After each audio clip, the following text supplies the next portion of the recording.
Bienvenue sur le Courrier du Cœur. Je suis Tina Carr, votre hôte, votre coach et confidente. Le Courrier du Cœur, c'est votre podcast pour mieux comprendre les relations interpersonnelles, les dynamiques amoureuses et les rapports entre hommes et femmes. Je parle ici de tout, sans tabou. C'est parti.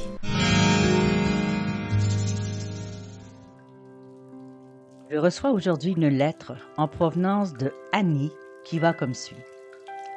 Bonjour Tina. J'ai demandé au père de mes enfants en mariage, après 20 ans de vie commune, au cours d'une très jolie soirée que j'avais organisée pour lui. Persuadée qu'il allait accepter, j'avais déjà commencé les préparatifs de la noce et je m'attendais à ce qu'il saute de joie ou pleure d'émotion. Or, il n'a manifesté aucun enthousiasme et m'a seulement dit qu'il allait y réfléchir. Ça a été le plus gros choc de ma vie. Plusieurs mois après, il n'avait toujours pas dit oui, ni justifié ses réticences. En fait, il avait une maîtresse et il est parti avec elle. C'est comme ça qu'une demande en mariage en plein bonheur a fait mon malheur, puisqu'elle a servi de révélateur et a entraîné la destruction de mon couple, de ma famille et presque de toute ma vie. Je suis bouleversée, je ne sais pas comment faire. Chère Annie, tout d'abord, je tiens à te remercier du courage que tu nous montres ici en nous partageant cette histoire que tu as vécue, qui est très particulière avec le père de tes enfants. Être en couple avec un homme pendant 20 ans, c'est une longue période de ta vie. Donc, il est tout à fait justifiable que tu puisses croire que la relation est établie, qu'elle est installée et que vous avez toujours ensemble un avenir. Tu vas trouver un moment que tu as soigneusement préparé pour pouvoir solidifier cette entente que tu avais avec lui à travers une demande en mariage. Je peux très bien comprendre qu'une réponse plutôt mitigée dans le sens qu'avec un silence et une demande de réflexion, a pu te choquer. Le choc encore plus grand a été certainement de savoir qu'il refusait ta demande parce qu'il avait une maîtresse avec laquelle il est parti. Ces mois d'attente de sa réponse ont dû être vraiment difficiles pour toi, te maintenant dans le doute, dans le questionnement, à te demander si il allait accepter, si votre relation allait durer. Ton attente a été déçue, bien sûr. Pas de joie, pas d'émotion, simplement de la résistance et une demande de réflexion. Ton cœur est sans doute démoli et je peux tout à fait le comprendre.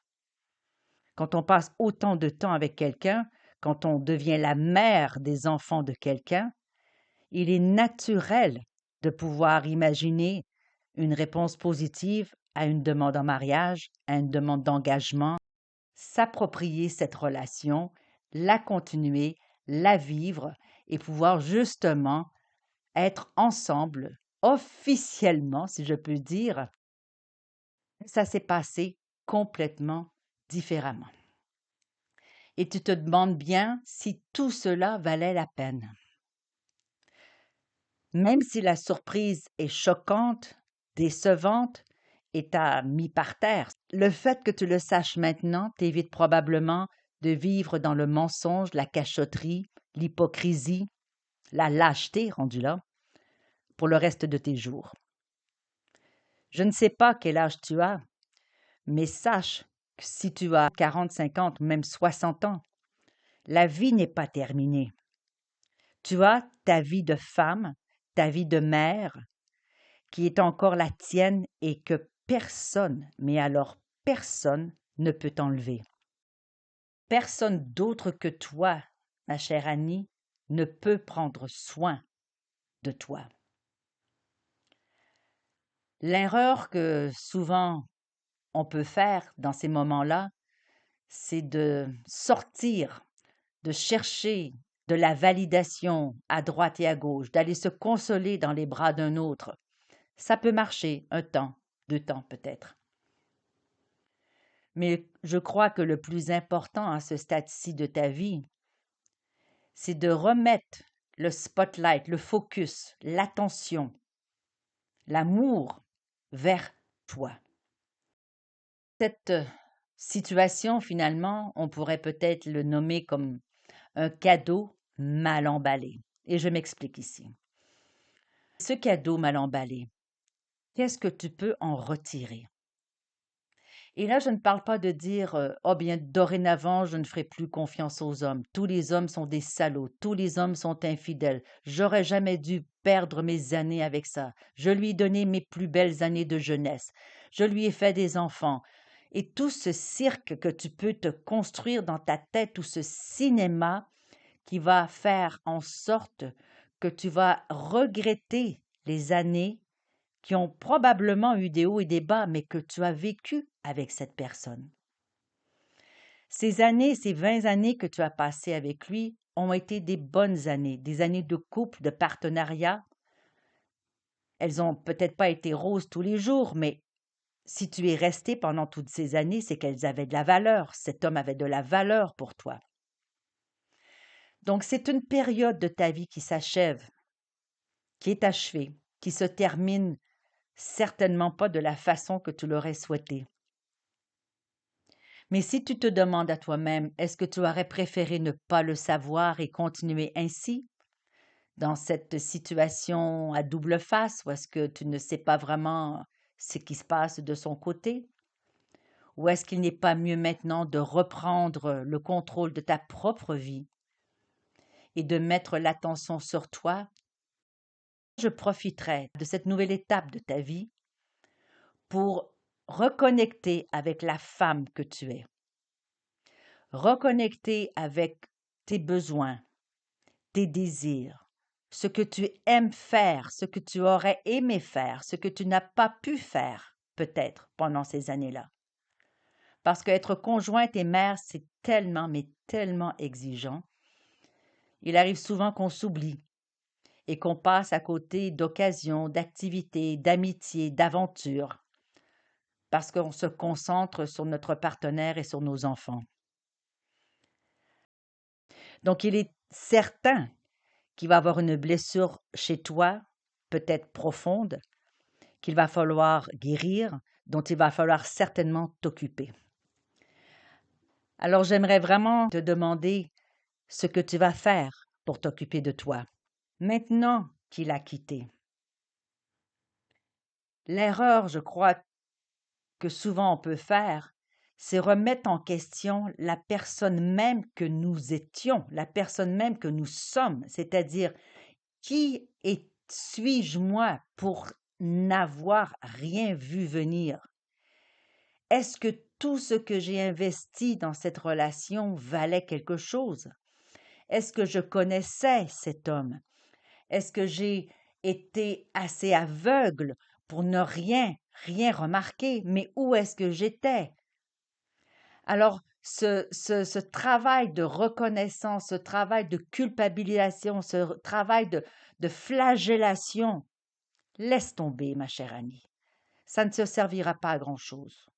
Parce que le plus important, c'est que tu considères le fait que tu as vécu ces années avec lui suffisamment belles pour que tu aies envie de marquer le passage par une demande en mariage. Si ces années-là n'avaient pas été merveilleuses à quelque part, tu n'aurais pas voulu l'épouser. Regretter ces années-là, c'est un peu comme jeter ces années-là à la poubelle. Et ça, je ne crois pas que c'est nécessaire pour toi ni utile. Au contraire, regarde qu'est-ce que tu as appris pendant ce temps. En quoi est-ce que tu as évolué? Qu'est-ce que cette relation t'a apporté? Comment est-ce que cet homme a contribué à l'évolution de ta personne? Comment est-ce que votre amour, votre relation finalement, a vraiment amplifié toutes tes qualités, permis certaines guérisons, ont permis peut-être même de rectifier certains défauts chez toi. On ne vit pas tant d'années avec quelqu'un sans évoluer. Donc, regarde ce que tu peux retirer de ces années avec lui. Et moi, je t'inviterais sérieusement à prendre un cahier et à écrire. À écrire tout ce qui te passe par la tête sur ce que tu retires de cette relation. Qu'est-ce qui a été bien? Qu'est-ce qui a construit? Qu'est-ce qui a évolué? Qu'est-ce que tu peux vraiment retirer de tout ce temps passé avec cet homme? Et de l'autre côté, inscris ce que tu as perdu de toi. Qu'est-ce que tu as oublié de toi? Et c'est avec ça que tu vas être capable de dire, bon bien, maintenant, je reprends le flambeau, je reprends ma vie en main et je vais développer une autre facette de ma personnalité en tant que femme seule. Ça durera un moment, 2 moments, je ne sais pas. Mais il faut que tu comprennes, Annie, que ce n'est en rien de ta faute. Un homme ne trompe pas sa conjointe, un homme ne sort pas d'une relation à cause du partenaire. Un homme sort d'une relation parce qu'il ne se sent pas bien dans lui-même et croit pouvoir trouver à quelque part dans une autre personne ce qui lui manque. Mais ça n'enlève en rien ta propre valeur. Et ça, je sais combien les femmes se flagellent et se disent, mais finalement, j'ai tout donné. Il a abusé de moi, de ma confiance, de mon amour, de mon temps, de ma jeunesse. Et j'ai gaspillé ces années. Tu ne les as pas gaspillées, Annie. C'est une étape de ta vie. Elle est terminée. Maintenant, il est temps de voir qu'est-ce que tu vas faire de ta vie à partir d'aujourd'hui. Comment est-ce que tu vas réorganiser tes activités, ton cercle d'amis, peut-être même ta profession, ta relation sans aucun doute là, avec tes enfants? De quelle manière est-ce que tu veux grandir de cette expérience pour ne pas que ça soit une gaspille, mais au contraire un tremplin vers d'autres choses, vers une autre version de toi-même?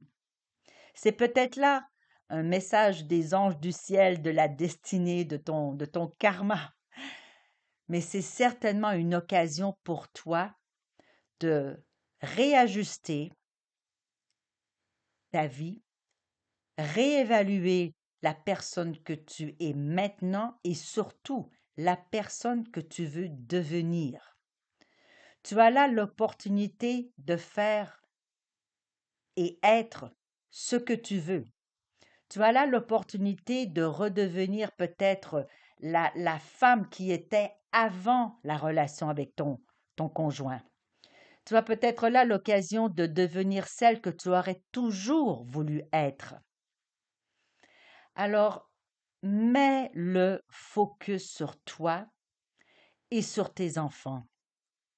Redécouvre ou découvre ou va à la découverte de nouvelles passions, de nouvelles choses qui te mettront dans des espaces de créativité afin que tu puisses justement te reconnecter avec ta grande puissance féminine qui vit et qui espère continuer à vivre sans l'apport ou la validation de qui que ce soit. Et tu n'as en fait besoin de personne d'autre pour être la meilleure version de toi-même. Le plus important maintenant, c'est d'apprendre à t'aimer, de te donner des soins, de l'attention, de valider finalement tout ce qui te rend heureuse sans l'apport de qui que ce soit. Et lorsque ce travail-là, lorsque cette réconciliation avec toi-même et avec ta douleur et avec ton chagrin sera passée, eh bien, tu vas repartir sur un nouveau chemin de vie et qui sait, peut-être rencontreras-tu à ce moment-là quelqu'un qui saura se dévouer à toi et qui saura t'aimer comme tu souhaites être aimé. Parce qu'il ne faut pas oublier, ma chère Annie, que chacun mérite d'être aimé tel qu'il est. Alors, deviens la meilleure version de toi-même et tu seras attiré, si tu le souhaites bien sûr, une personne qui saura apprécier cette meilleure version que tu as pu explorer, développer et surtout incarner. J'espère que ça met un petit baume sur ta douleur et sache que tu n'es pas seul. Nos auditeurs, nos auditrices, plusieurs d'entre eux et d'entre elles ont vécu des situations pas très rigolotes et nous sommes là pour ça, justement, pour partager ces moments et tous ensemble de nous dire solidaires, nous pouvons échanger, nous pouvons nous consoler à quelque part et surtout nous pouvons nous épauler juste dans l'écoute et dans les témoignages. Merci, chère Annie. Merci de ce partage et je te souhaite vraiment tout le bonheur du monde.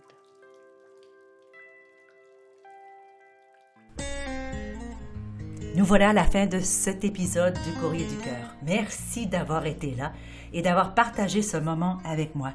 J'espère que vous y avez trouvé de la valeur. Si vous ne l'avez pas déjà fait, eh bien je vous invite à vous abonner à ce podcast afin de manquer aucun épisode. Et vous pourriez, par la même occasion, si le cœur vous en dit, écrire un commentaire ou laisser une appréciation avec quelques étoiles. Alors je vous retrouve dans un prochain épisode du Courrier du Cœur. Mon nom est Tina Carr, je suis votre hôte, votre coach et votre confidente. À bientôt.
Nous voilà à la fin de cet épisode du Courrier du Cœur. Merci d'avoir été là et d'avoir partagé ce moment avec moi.